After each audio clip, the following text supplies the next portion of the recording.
So, it's 1941. Germany and the Soviet Union are, on paper, best friends. They have a non-aggression pact, the Molotov-Ribbentrop Pact, which is the political equivalent of two scorpions agreeing not to sting each other while they're in the same jar. They'd happily carved up Poland together just 2 years earlier. Trade was booming. German factories ran on Soviet oil and grain.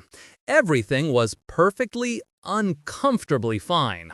Except for one tiny detail. The entire foundational text of the Nazi Party, Mein Kampf, was basically a 500-page manifesto about how they were going to eventually steamroll the Soviet Union and its Judeo-Bolshevik inhabitants. This wasn't some minor policy dispute. It was the central mission statement.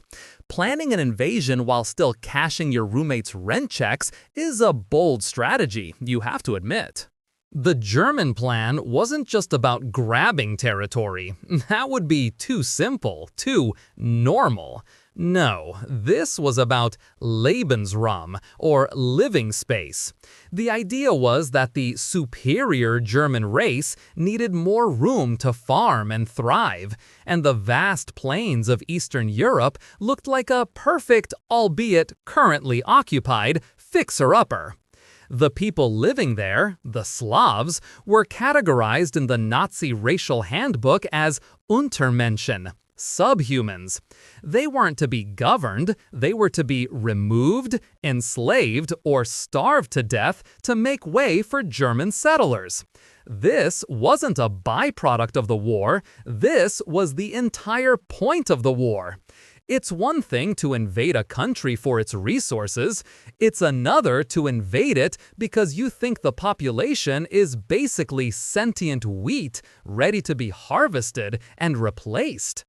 To make sure everyone understood this wasn't a gentleman's war, the German High Command issued some truly unhinged directives. My personal favorite is the Commissar Order. Political commissars were the hardcore Communist Party officials embedded in the Red Army to ensure ideological loyalty. The order was simple. Any captured commissar was to be executed on the spot. No trial, no POW camp, just a bullet. This single order effectively vaporized any pretense of following the laws of war. It sent a clear message to the Red Army. Surrender is not an option, because these people are here to eradicate you, not just defeat you. It's a brilliant piece of psychological warfare if your goal is to make your enemy fight to the absolute last man with the ferocity of a cornered badger. Which, as it turns out, is not a great way to win a quick victory. Meanwhile, in Moscow, Stalin was receiving a flood of intelligence about the impending German invasion.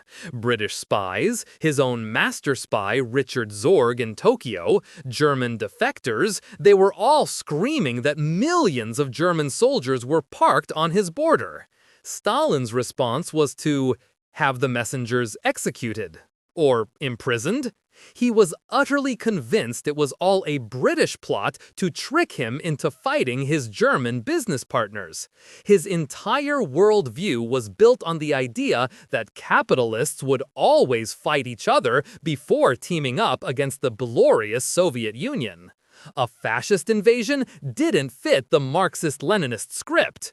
So, when the invasion finally happened on June 22, 1941, the Soviet Union was monumentally, catastrophically unprepared. Turns out, ignoring reality doesn't actually make it go away. For 2 years, Soviet propaganda had been painting Nazi Germany as a misunderstood friend. Now, overnight, they had to flip a script.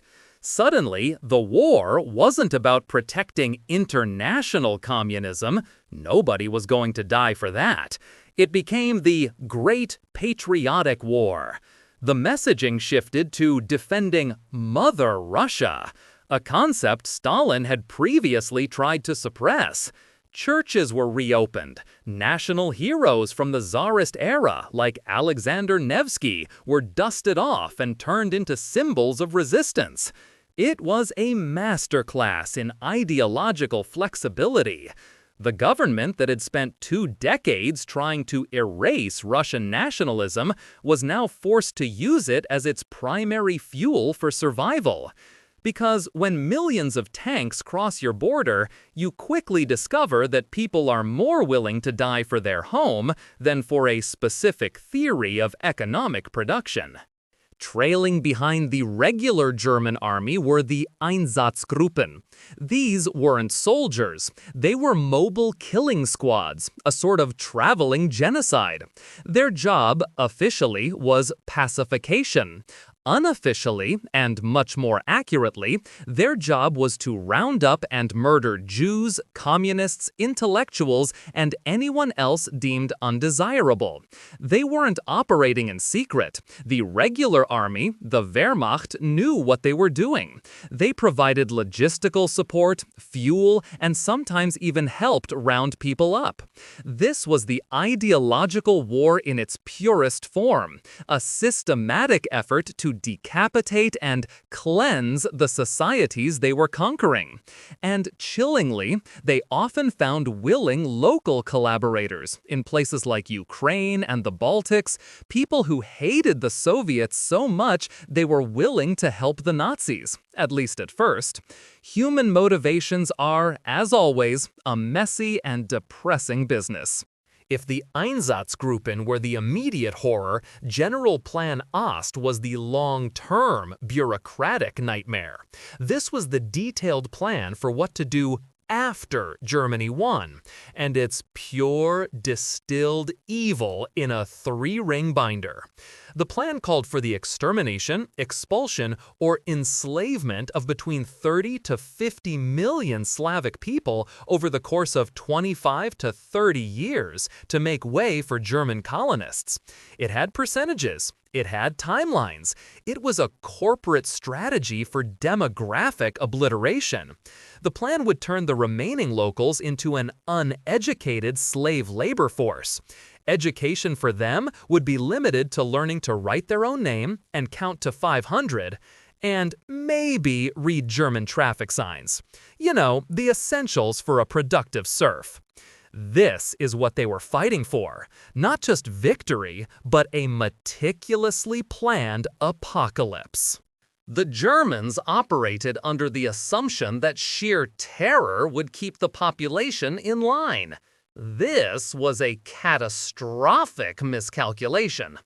Their brutality, their policy of collective punishment, and their open contempt for the local people did the one thing Stalin couldn't do on his own. It united them. The partisan movement that erupted behind German lines was massive and vicious. These weren't just soldiers, they were farmers, factory workers, teachers, men and women who had everything to lose.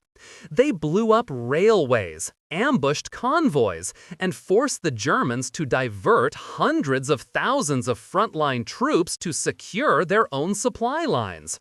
By declaring war on the entire population, the Germans ensured they would have to fight the entire population.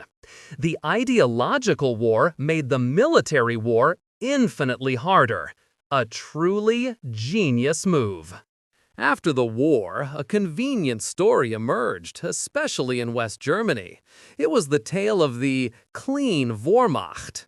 The idea was that the regular army were just professional soldiers, honorable men who fought a tough but fair fight, while all the nasty genocidal business was handled by the evil SS. It was a comforting lie that allowed a generation of veterans to sleep at night. But it was a lie. The Wehrmacht was deeply complicit.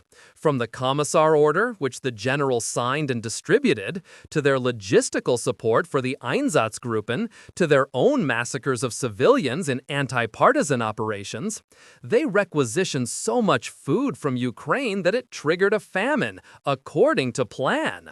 This wasn't a few bad apples. The entire orchard was poisoned by the ideology from the top down. The war of annihilation couldn't have happened without the army that annihilated. In the end, the ideological nature of the war is what guaranteed Germany's failure. An army fighting for conquest can be pragmatic. It can accept surrender, cut deals, and try to win over a resentful population. But an army fighting for racial purification cannot. By defining 150 million people as subhuman, the Nazis forfeited any chance of a stable occupation or a negotiated peace. They created a conflict where the only possible outcome for the other side was total annihilation, which, logically, meant the only rational response was to fight with suicidal determination. Their ideology blinded them to reality. They expected the Soviet state to collapse in weeks because, in their view, it was an unnatural Jewish-Slavic construct. They couldn't comprehend that people might actually fight for it, or at least fight against the alternative.